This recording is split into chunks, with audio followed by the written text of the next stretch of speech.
J'ai essayé de prendre des notes, mais vous voyez, il y a tellement de notions. Mais ce qu'il faut, ce que moi j'ai pu retenir déjà, c'est apprendre, désapprendre, réapprendre. Et c'est un cheminement individuel, collectif, et même qui touche nos différents domaines de l'éducation, etc. La notion de pas mal de solutions pour pouvoir y remédier. Alors, c'est le bon cadre maintenant, on a 45 minutes pour prendre des questions.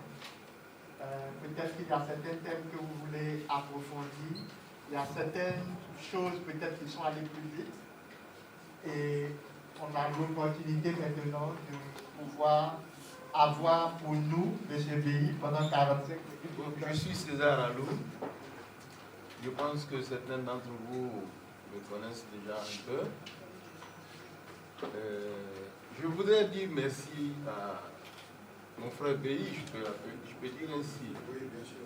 Nous sommes en plein dedans. Ce n'est pas pour poser une question, mais c'est pour apporter une grande contribution.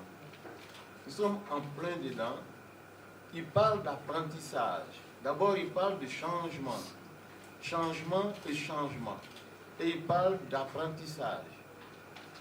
Nous avons subi un grand coup il y a déjà quelques mois avec la Covid-19, qui a été une grande contrainte pour tout le monde et beaucoup plus pour l'Afrique et même pour la Côte d'Ivoire.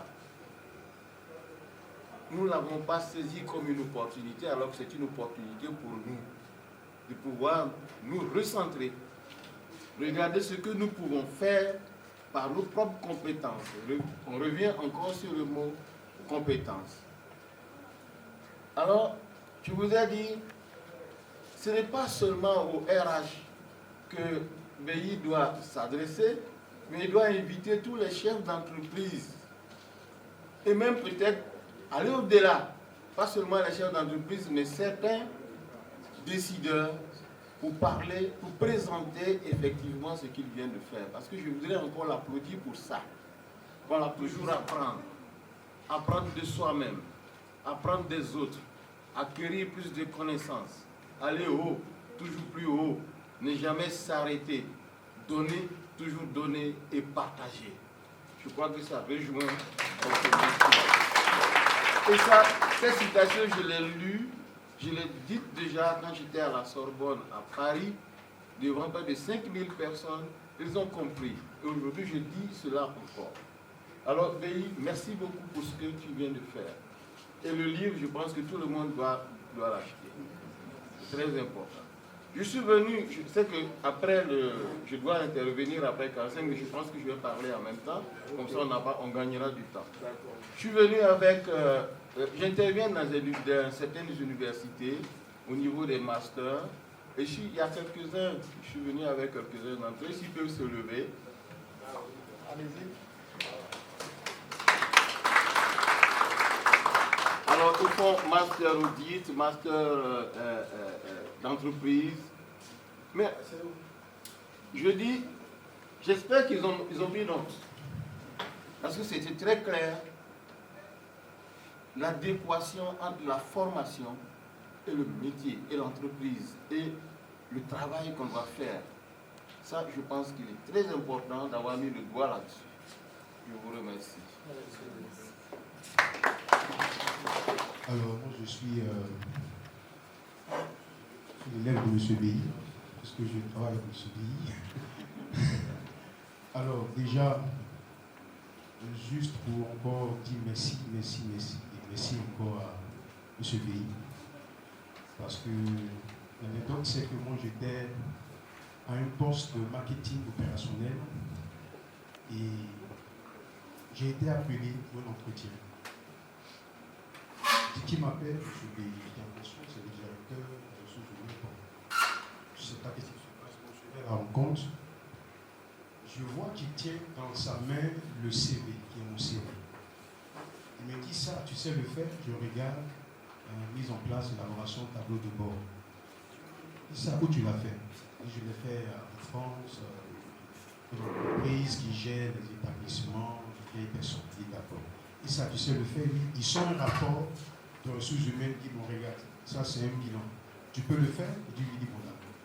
Alors on va t'appeler que tu fasses un test psychotechnique. Ça c'est l'entretien, il a été direct. Test psychotechnique, pourquoi? Il dit bon écoute, tu te prépares, il est fort possible. Il dit bon, voilà. Et puis après on va voir. Il dit bon, je quitte le domaine marketing. Qu'est-ce que je cherche? Aux ressources humaines. Donc là, je n'ai pas encore eu la réponse. La Coupe du Monde, la Coupe du Monde commence et c'est la France qui a une équipe un peu atypique. Je commence à intégrer le poste. Ce pays sort du bureau. Il y a une revue qui présente un peu l'équipe de France, où il y a des gens qui sont un peu, en fait, des joueurs qu'on ne connaît pas bien, mais qui arrivent à prouver sur le terrain. Mais lui, tu vois là, hein, tu vois un peu ce qu'il a ici sur le joueur, ça ne te dit pas quelque chose, parce que ce n'est pas une compétence tout ça. Il dit, si je vois des personnes un peu qui ont une compétence transverse, il dit, c'est ce que je voulais entendre. Donc, est-ce que tu peux prouver, tu vas suivre une formation. Donc, j'ai beaucoup d'attentes, il faut que tu arrives à relever le défi. Vous dit en fait que ce qu'il a dit, ce ne sont pas des théories, c'est une pratique de tous les jours. L'entreprise, là où il se tient, c'est vraiment, on a une équipe de son très jeune. Alors là, c'est vraiment un témoignage pour dire que c'est vraiment une occasion, c'est une belle expérience. Il faut vraiment vivre pour croire, pour toucher, pour comprendre que c'est maintenant le changement et il faut croire au potentiel qu'on a et il faut accepter d'apprendre. Il faut accepter d'apprendre. Pour faire plus actuel.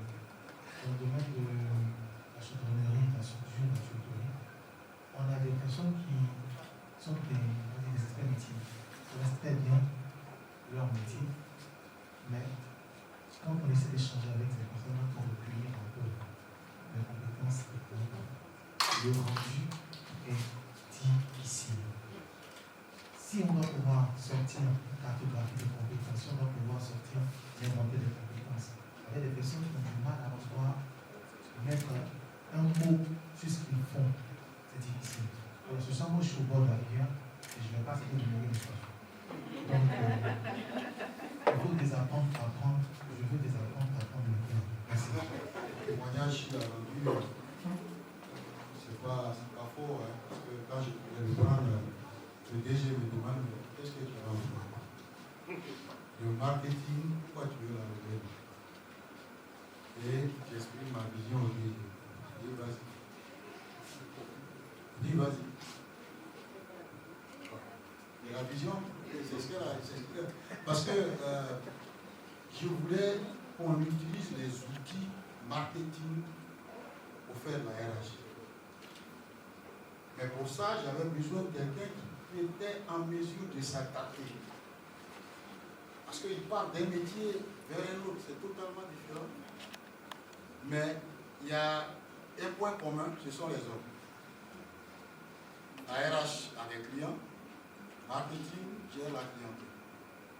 Derrière, les outils marketing, de formalisation, de prévision, il faut qu'on attende ça à la RH qui est appelée aussi à communiquer.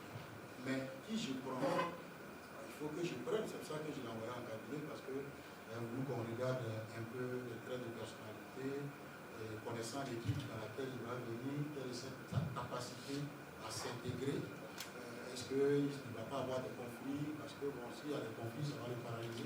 Donc c'était ça. Dès lors que j'étais sûr de ça, je lui ai dit de venir. Mais quand il est venu, je ne lui ai pas mis la pression. Je me suis donné 2 années. 2 années pour qu'il comprenne. Parce que j'étais au-dessus de lui. Pour qu'il comprenne d'abord la RH. Il arrive, on va lui dire fais ci, fais ça, non. Et quand j'ai vu qu'il était en maturation, je lui ai dit ok, maintenant, voilà ce que je veux. Je lui ai demandé de me concevoir un tableau de bord. Il a quasiment terminé. Mais quand je lui disais, il ne voyait pas. Mais plus il construit, plus il voit ce que je veux. Parce qu'on est dans le pilotage. Je dis, quand je l'ouvre, quand je suis en comité de direction générale, que le DG me dit quel est l'état des compétences dans telle structure, je dois être en mesure de répondre. Je ne dois pas sortir de la salle. Voilà. Et il a fait, il est en train de le couper. Donc c'est pour dire qu'effectivement, c'est la réalité. Mais il faut vraiment, il faut oser. Il faut oser et il faut accepter le changement. Il fallait qu'il accepte aussi de devenir. Tu peux passer au bureau, on va échanger amplement sur la question, et puis on va regarder qu'est-ce qu'il faut faire.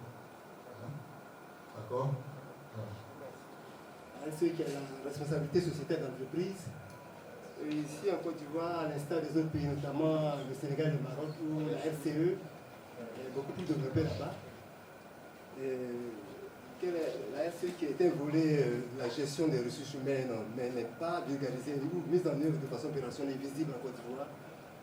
Alors que je pense que dans les autres pays, la RCE intervient, n'est-ce pas, dans les questions sociales ou des questions humanitaires, ou lorsqu'il y a eu des catastrophes humanitaires dans un pays, ils interviennent, où les entreprises peuvent dégager des fonds pour accompagner des problèmes liés à les questions humanitaires, les problèmes sociaux. Mais la SE en Côte d'Ivoire n'est pas vulgarisée, n'est pas visible en tant que tel. Voilà un peu ma préoccupation. Donc, ça impacte aussi le développement de l'entreprise. Par exemple, une entreprise de mine doit tenir compte peut-être de la population qui l'accueille sur son territoire. Voilà, elle est sociétale. Voilà, donc en audit social aussi, on peut faire l'audit de l'RSE. De l'RSE, si tu veux. Voilà. On peut faire l'audit des fournisseurs. Parce que si tu viens d'un environnement commercial et que tu as. Peut-être qu'on parle aujourd'hui, on parle de l'impact de ton activité sur l'homme. Pour entreprise, qu'est-ce que tu fais pour réduire le risque face à ce que ton activité peut produire par rapport à l'homme? Toi, tu réfléchis comment, tu agis comment? Soit tu déplaces la population, tu mets une action, soit d'abord pour la déplacer, il faut d'abord apprécier le risque. Si c'est toxique, tu apprécies. Si c'est un risque mineur, tu apprécies. Donc, brièvement, voilà. Donc, on peut faire l'audit dessus. Mais le doigt, il va arriver dessus et puis il va exploiter ça encore plus. C'est tout simplement le fait de gérer les différentes parties prenantes d'une entreprise. C'est qui les parties prenantes? C'est le personnel. Ce sont les actionnaires. Ce sont les voisins immédiats, les écoles, en fait, tout ce que vous avez dans votre environnement. C'est également le pays, c'est les lois du pays. Donc jusqu'à présent, lorsqu'on regarde les différentes parties prenantes, on voit que c'est un peu dispersé. Donc au niveau des entreprises, on a différentes fonctions qui s'occupaient de la RSE, la communication, ceux qui s'occupent de la pollution, des risques. Donc tous ces métiers ont des aspects RSE. Ces dernières années, on a trouvé la nécessité de regrouper toutes ces approches vis-à-vis des parties prenantes en un seul concept qu'on appelle la RSE. Le gars, il a vu son argent, il veut de l'argent. C'est tout. Maintenant, est-ce que pour gagner de l'argent, l'entreprise peut utiliser tous les moyens? Est-ce que tous les moyens sont bons pour l'entreprise pour gagner de l'argent? Voilà, la question elle est là. Est-ce que pour gagner de l'argent, je dois polluer l'environnement? Est-ce que pour gagner de l'argent, je dois corrompre les gens pour éviter d'appliquer les lois du pays? Est-ce que pour gagner de l'argent, je dois faire travailler mes collaborateurs 24 heures sur 24 au lieu de 8 heures de travail? Voilà. Donc c'est tout ça qui soulève justement la question de la responsabilité sociétale de l'entreprise.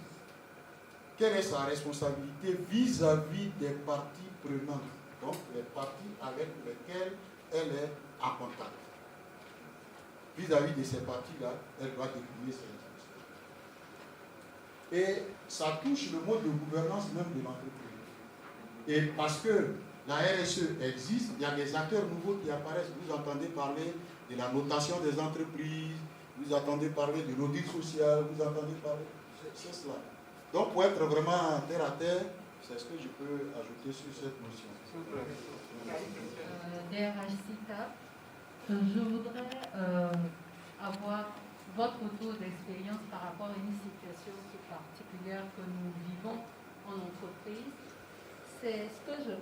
c'est cette tranche de personnel que je qualifierais de senior en entreprise.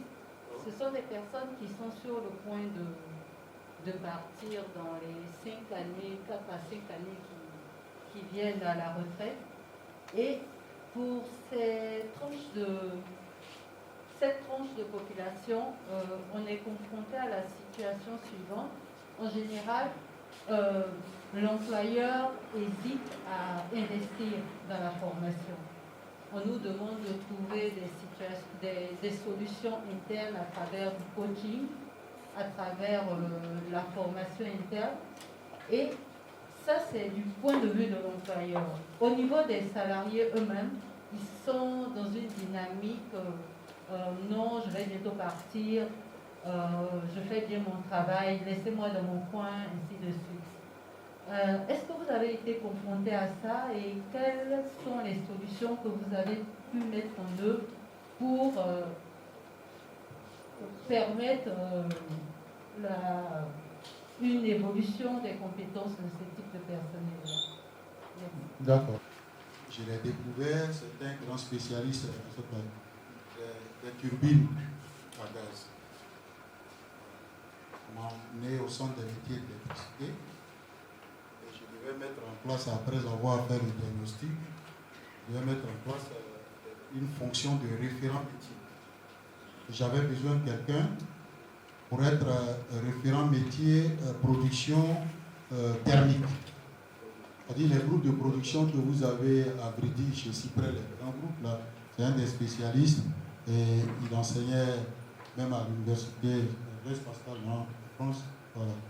Donc il donnait des cours sur les turbines et tout ça. Et j'ai vu, mais au moment où j'y arrivais, il était pratiquement à la retraite. Je suis allé voir le DG, et il m'a dit, une telle compétence, on ne peut pas s'en passer. Parce qu'au même moment, il négociait avec General Electric pour nous installer un simulateur de turbine à gaz, puisque j'étais parti à Belfort, au siège de General Electric, pour voir les turbines, et derrière, quels sont les types de formations qu'il fallait mettre en place et tout. Je dis, mais on ne peut pas laisser une telle compétence. Il dit, mais qu'est-ce que tu proposes? Je dis, bon voilà. Et donc, on lui fait un contrat de consultance. Il est encore là. Il est au centre de métier de l'électricité. Ça fait pratiquement 7 ans qu'il est à la retraite, mais il est au centre des métiers de l'électricité. Mais parce que, mais on continue de le former. Ah, on continue de le former, on le forme en Suisse, on le forme en France, on continue de le former. Mais on en a besoin. Alors, à partir de ce que j'ai dit tout à l'heure, que la formation doit se faire à tout âge. La réponse, elle est là. Maintenant, comment la RH aborde ça avec la direction générale de l'entreprise? Si vous estimez que ces personnes ne sont pas, vous n'en avez pas besoin, il n'y a pas de souci. Mais le métier dont je parle, c'est un métier, c'est clé. Pour nous, c'est clé. Il n'y a pas à tergiverser. Donc, on ne pouvait pas laisser. Donc, la formation, on l'a lui fait actuellement. Il n'y a rien à faire. Et il y en a comme ça. Donc, cette expérience, on l'a vécue. Et ça nous a amené à créer justement une forme juridique qui nous permet justement de maintenir certaines compétences clés pour leur permettre de transférer. Là, il est en train de faire monter en compétence un jeune qui va après assurer le relais. Il lui apprend l'ingénierie de la formation, comment le simulateur fonctionne, ainsi de suite, ainsi de suite. Il est en train de le faire. Vous voyez? Donc, c'est vraiment notre retour d'expérience là-dessus. Et pour moi, il n'y a pas d'âge. L'entreprise n'a pas à avoir peur de former quelqu'un parce qu'il doit partir dans 5 ans, il doit partir. Pourquoi? Mais il faut créer les conditions pour que quand la personne a appris, qu'elle puisse transférer ce qu'elle a acquis. Mais ces conditions-là, il faut les définir. Nous, on les a définies dans une politique. On dit que tout collaborateur qui est en position de formateur, voilà les conditions. Qu'est-ce qui va me stimuler? C'est une question de motivation. C'est volontaire. Je veux transférer. Mais pour que je transfère, qu'est-ce qui me motive? Si vous ne créez pas ces conditions-là, il n'y a pas de raison que la personne puisse délivrer ce qu'elle a. On va partir avec. Donc voilà le retour d'expérience qu'on a eu dessus avec cet exemple que je vous ai donné. Une frange même du management qui qui fait son chemin depuis les États-Unis jusqu'en France maintenant. Je pense que ça va arriver en Côte d'Ivoire. C'est le management des transitions. Et bien sûr, ça touche les seniors, ceux qui sont proches de la retraite, ou bien même qui ont pris leur retraite, mais qui ont eu certaines compétences. Et on peut les appeler juste pour 3 ans, ça dure 3 ans. Il y en a même qui ouvrent des cabinets et ils sont toujours recrutés pour aller juste faire 3 ans, former des gens et puis sortir de ce milieu-là. Donc il y a le management de transition qui existe. Je pense que si vous vous renseignez, vous allez trouver la bonne formule pour mettre ça en place. Maintenant, au niveau de la RSE, il est très important de noter que la RSE prend de l'ampleur dans le monde entier. Il y a eu le cas de Enron, il y a eu le cas déjà de Amoco Cadiz dans le temps, de Union Carbide, et même chez nous en Côte d'Ivoire, des déchets toxiques. Donc, on ne sait pas à qui on s'adresse pour se faire payer. Alors, la RSE, les gens sont partis plus loin, en disant, maintenant, il faudrait qu'on en prenne compte au niveau de tous nos états financiers. Mais il n'y a pas de rubrique dans les états financiers pour faire sortir les éléments à prendre en compte pour payer. Alors ils ont créé ce qu'on appelle les extra-financiers, de sorte que tous ceux qui sont demandeurs de financement auprès des grands organismes de financement, ils sont obligés de présenter ces extra-financiers, pour montrer patte blanche comme on dit, avant de pouvoir avoir leur financement. Il est très important et c'est en cours actuellement. C'est en train d'arriver en Côte d'Ivoire. Donc pour répondre à votre question, à votre préoccupation, la RSE, il n'y a pas d'obligation, il n'y a pas de loi qui pousse les entreprises à s'engager dans la RSE. Mais elles sont obligées de le faire parce que quand vous voulez acheter ailleurs, on va vous demander de voir votre démarche RSE. Qu'est-ce que vous avez comme démarche RSE sur vous avant qu'on ne vous accorde quoi que ce soit? Nous avons connu les problèmes de Nike. Vous connaissez tous ce problème de Nike, hein? Où on a fait travailler des enfants pour faire les chaussures et autres. Nous en connaissons, nous aussi, actuellement, en Côte d'Ivoire, avec le problème du cacao. Donc, on ne peut pas dire qu'on ne le fait pas en Côte d'Ivoire. D'ailleurs, on est en train de le faire. Ok, donc c'est ce que je voulais dire. Je suis Soménie Ruth Mejela, étudiante en master de droit des affaires. La question est la suivante. Comment lutter contre l'obsolescence de ces compétences quand on sait qu'à l'horizon 2030, 60% des métiers que nous exercerons n'existent pas encore?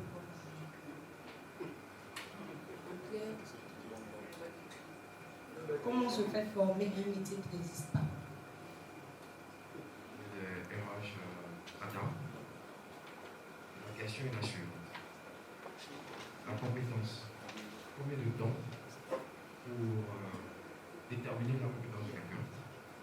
Et vu qu'on va désapprendre pour réapprendre, qu'est-ce que la compétence a? Je suis M. Annie Benjamin. Je suis DRH de l'entreprise Fatco Company. Moi, ma question est la suivante. J'aimerais savoir comment, c'est-à-dire développer les compétences dans une entreprise dont les dirigeants, enfin, dans une entreprise dans laquelle les dirigeants ne sont pas forcément portés sur ce genre de choses. J'explique encore plus en profondeur. Arriver justement à prendre des choses qui n'existent pas encore. Il y a une compétence à développer, c'est la capacité à réapprendre. C'est ça. Si je veux justement aller sur le marché de l'emploi, me donner des chances, il faut que je réapprenne certainement autre chose. Mais ça peut être dans mon domaine, hein, dans le domaine où je suis. Ça peut être une pratique nouvelle qui va entrer en ligne de compte. Quand je prends par exemple le droit des affaires, aujourd'hui avec le développement de la pandémie, forcément les problèmes ils sont énormes. Donc, il y a des pratiques nouvelles qui vont apparaître du point de vue du droit des affaires, nécessairement. Hein? Et donc, quelles sont ces pratiques nouvelles-là? Mais pour absorber ces pratiques nouvelles-là, qu'est-ce que moi, je dois faire pour les acquérir? C'est là où tout va se jouer. Parce qu'au fond, quand je vais chercher du travail, et là je parle à tous les étudiants, je vous l'ai dit tout à l'heure, le fait d'avoir des compétences techniques ne suffit pas. Il faut la compétence à vous orienter, même dans votre domaine. Quand on vous demande ce que vous savez faire, ne dites pas j'ai fait droit des affaires. Vous avez fait droit des affaires. Mais dans le droit des affaires, qu'est-ce que vous allez apporter à l'entreprise? Qu'est-ce que vous savez faire qui fait que quand on est avec quelqu'un d'autre de votre taille, pourquoi on doit vous choisir? C'est ça. Il faut être pointueux. Avant d'aller à l'entretien, posez-vous la question vous-même. Si on me demande ça, qu'est-ce que je dois faire? Qu'est-ce que vous savez faire? C'est ça qui intéresse. Voilà. Alors donc, ce qui n'existe pas encore, on doit développer la capacité à acquérir. Et là, pour les entreprises, il appartient aux ressources humaines de faire cette veille dont j'ai parlé. De faire cette veille et de voir qu'est-ce qui va impacter le métier à l'horizon 2030. Qu'est-ce qui va l'impacter à l'horizon 2030? Dans ce métier-là de droit des affaires, qu'est-ce qu'il va nous falloir à l'horizon 2030? Une fois qu'on a identifié ce qu'il nous faut là, pour l'entreprise, je vais regarder en interne, est-ce qu'il y a des gens qui sont à même d'acquérir cela? Sinon, où est-ce que je vais trouver cela? Mais il peut arriver que ce qu'on me demande aujourd'hui, il n'y a aucune école en Côte d'Ivoire qui forme à ça. Ce que je veux demain. Donc ça pose la question de la source d'approvisionnement qu'il va falloir aller justement identifier et la sécuriser. Je vous ai parlé tout à l'heure de l'intelligence artificielle. C'est maintenant qu'Orange a créé une école à Yamoussoukro. Quand nous on en avait besoin, c'est jusqu'au Canada qu'on allait prendre une Ivoirienne pour l'amener. Voilà. Donc c'est vraiment ça. Hein? C'est cette capacité justement à absorber les choses nouvelles qui vont venir. Mais ces choses nouvelles-là, il faut avoir la curiosité de les identifier. La compétence d'abord, comme je l'ai dit, c'est la pratique. Il ne faut pas confondre compétence avec connaissance. La connaissance n'est qu'une ressource qui vient alimenter la compétence. Vous avez à la fois les compétences techniques et vous avez les compétences comportementales. Et toutes ces compétences sont alimentées par un certain nombre de choses, de ressources. C'est pour ça d'ailleurs qu'on parle de capital humain. Donc, pour identifier une compétence, on n'a pas besoin de temps. Il faut les outils adaptés. Il faut des outils adaptés. Si vous n'avez pas un référentiel de compétences qui décrit la pratique, dans le livre, je vous ai donné comment est-ce qu'on construit une pratique, comment on décrit la compétence, avec des verbes d'action. Parce que si vous n'arrivez pas à la décrire, vous ne pouvez pas l'évaluer. Une fois que vous l'avez décrite, vous allez identifier ce qu'on appelle le niveau de professionnalisme. Quand je prends l'acheteur dont j'ai parlé tout à l'heure, j'aurai un acheteur de niveau base, c'est-à-dire il sort de l'école, il n'a pour lui que ce qu'il a appris à l'école. Mais il ne connaît pas le contexte de mon entreprise, les procédures sur lesquelles il va travailler, il ne les connaît pas. Donc il n'est qu'à un niveau base. Après, il va faire son intégration. Et ça peut lui prendre 2 années pour arriver à ce qu'on appelle un niveau maîtrise. Mais à ces 2 niveaux-là, il aura toujours besoin des documents pour travailler. Il aura toujours besoin d'orientation pour travailler. Il va évoluer à un autre niveau, toujours dans le même emploi. Hein. Je ne sais pas si je fais comprendre, dans le même emploi d'acheteur. Acheteur de niveau base, acheteur de niveau maîtrise. Bon, il y en a qui prennent 3 niveaux, nous on en a pris 4, parce qu'on a mis un niveau d'exigence très élevé. Pour dire entre maîtrise et expert, il faut qu'il y ait une étape de confirmation. Le potentiel qu'il a donné à un niveau maîtrise, il faut qu'il le confirme. Parce que là, maintenant, il est en train de monter vers un niveau d'expertise. Or, quand il a un niveau d'expertise, il n'a pas besoin d'accompagnement, il n'a pas besoin d'orientation, il est face à des problèmes complexes, il fait appel à toutes ses ressources. Que ce soit son expérience de ce qui s'est passé, que ce soit ses connaissances, là, il est en mode automatique. Ça, vous voyez. Donc, vous voyez là, c'est un temps de mobilité dans un même emploi. Il passe d'un niveau d'expert et d'acheteur base, de niveau base, c'est-à-dire entrant, pour arriver à, comment on appelle ça, un niveau expert. Et quand il est expert, il y a deux possibilités. Soit il passe dans un emploi au-dessus, soit je regarde là, mais en lui donnant la rémunération de l'emploi au-dessus, sans être là-bas. Parce que j'ai besoin de lui pour en faire un tuteur. J'ai besoin de lui pour en faire un coach. J'ai besoin de lui pour en faire un formateur. Parce que ça, je ne sais pas si c'est possible. C'est trop possible. Ah bon? Ah bon? Ils ne veulent pas investir. Et ils veulent que l'entreprise évolue comme ça. Ils se plaignent. Ils avancent. Ils doivent faire autre chose. Ils doivent faire autre chose. Mais sinon, une telle entreprise ne peut pas durer.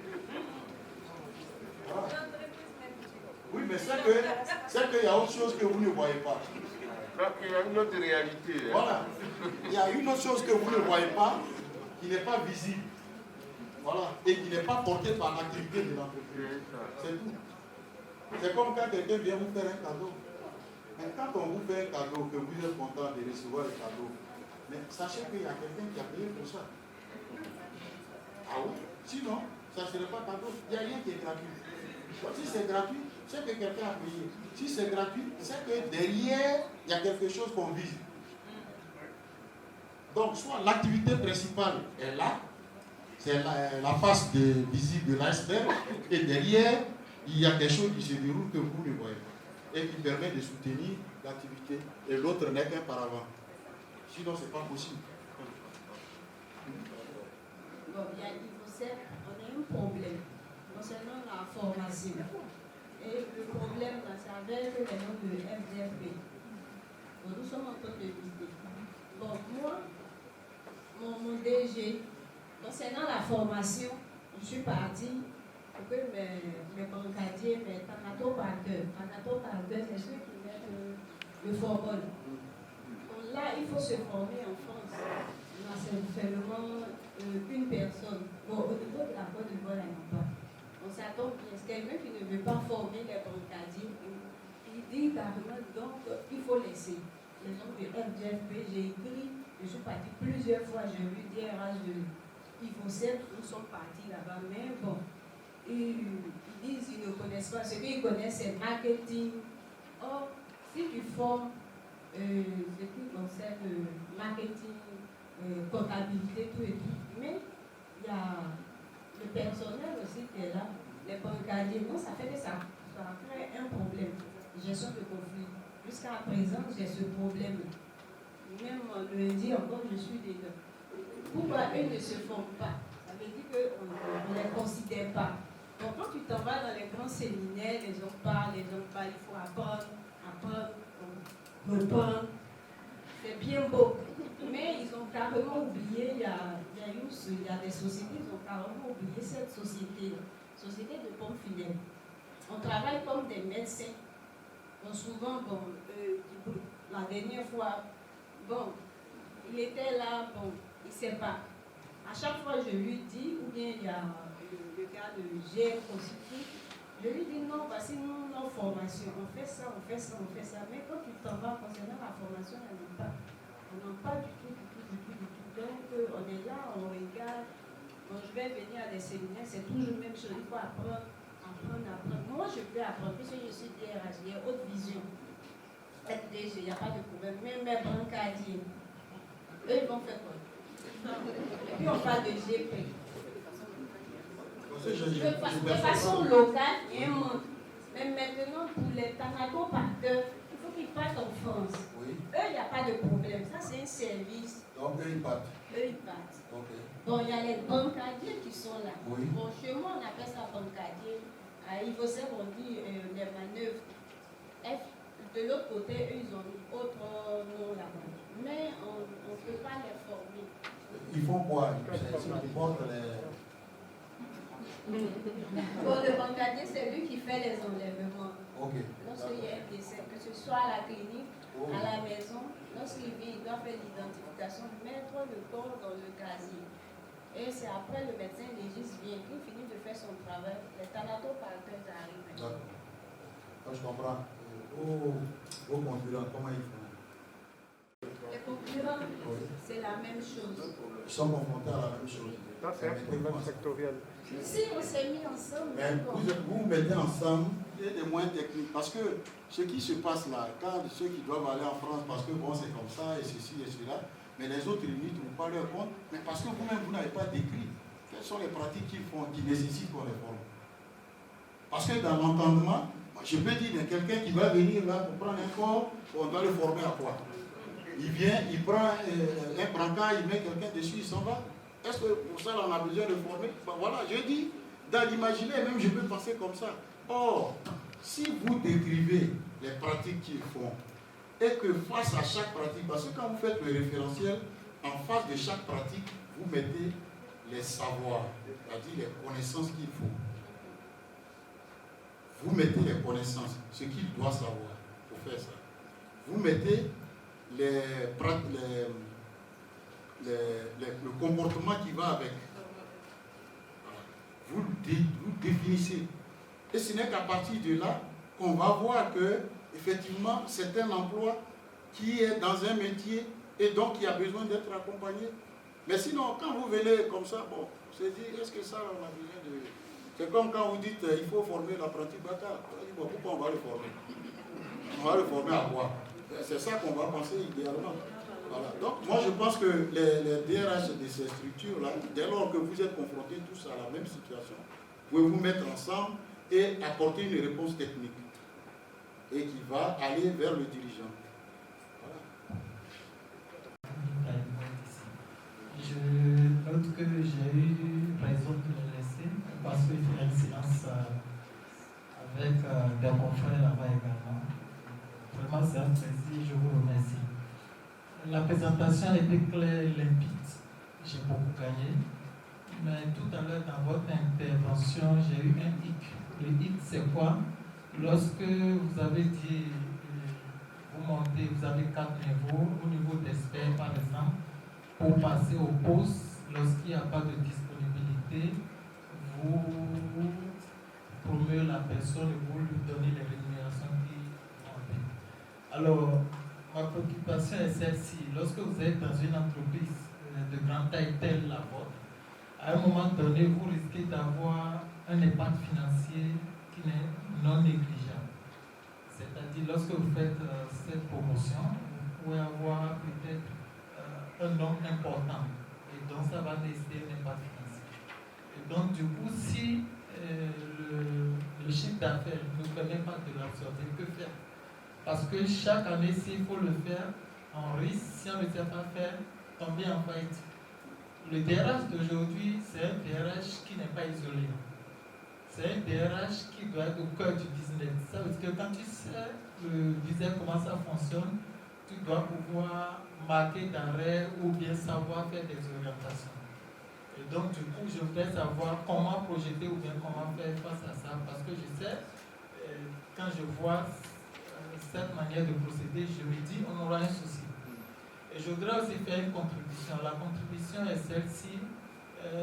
Pour les recrutements aujourd'hui, comme vous l'avez dit, il ne suffit pas de venir dire j'espère compétences techniques et vous aurez le poste. Ce n'est pas possible. Quand vous prenez Orange Bank Africa par exemple, c'est une banque qui n'est pas comme les autres banques. Du coup, le DRH ne veut pas quelqu'un qui est analyste financier ordinaire. Non, pas du tout. Il a besoin d'un analyste financier qui a de la priorité, qui a la capacité d'aller au-delà de ce qu'il fait. On dit dans les banques classiques, lorsque tu prends le dossier, tu fais l'analyse et autres. Mais non, aujourd'hui, ce n'est pas ça. Il s'agit ici maintenant de prendre toute la population et de voir quel est le comportement adopté et pouvoir faire, par exemple, des profils types. Tu peux dire, tu prends toute la population, tu les scènes en 10 profils. Et par rapport à tel profil, voilà le service qu'il faut donner, ainsi de suite. Donc, du coup, quelqu'un qui est resté conservateur dans l'analyse de base comme cela se faisait, il ne peut pas s'en sortir. Alors que lors du recrutement, lorsque tu identifies un agent capable de tirer profit des statistiques et autres, de sortir ces gens de profit, tu es obligé de le prendre. Et donc aujourd'hui, nous devons de plus en plus chercher à comprendre ce qui se passe autour de nous, voir notre capacité à saisir également. Donc, on ne doit pas se limiter uniquement à ce que nous faisons aujourd'hui, sinon on ne pourra pas prendre le train en marche, on ne pourra pas se faire. Parce que je vous dis, j'en ai besoin d'autre chose. Premièrement. Deuxièmement, quand vous développez des compétences, il y a un risque au bout. Voilà. Et pour ça, il y a des entreprises qui ne forment pas, qui ne développent pas les compétences. Une compétence que vous développez, vous devez créer les conditions de son épanouissement et de son maintien. Autrement, vous la perdez. Voilà. Donc, première condition, ce sont les perspectives que vous donnez. Deuxième condition, il faut reconnaître les compétences. Et la reconnaissance des compétences, ce n'est pas une rémunération classique. Les compétences, ce n'est pas dans la grille salariale que vous les reconnaissez.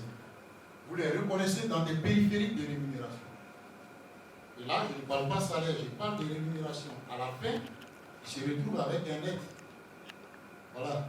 Donc si vous ne créez pas ces périphériques, et ce dont je parlais, je n'ai pas trop développé, mais dans le livre, je l'ai dit également, si vous ne le faites pas, forcément ils vont partir.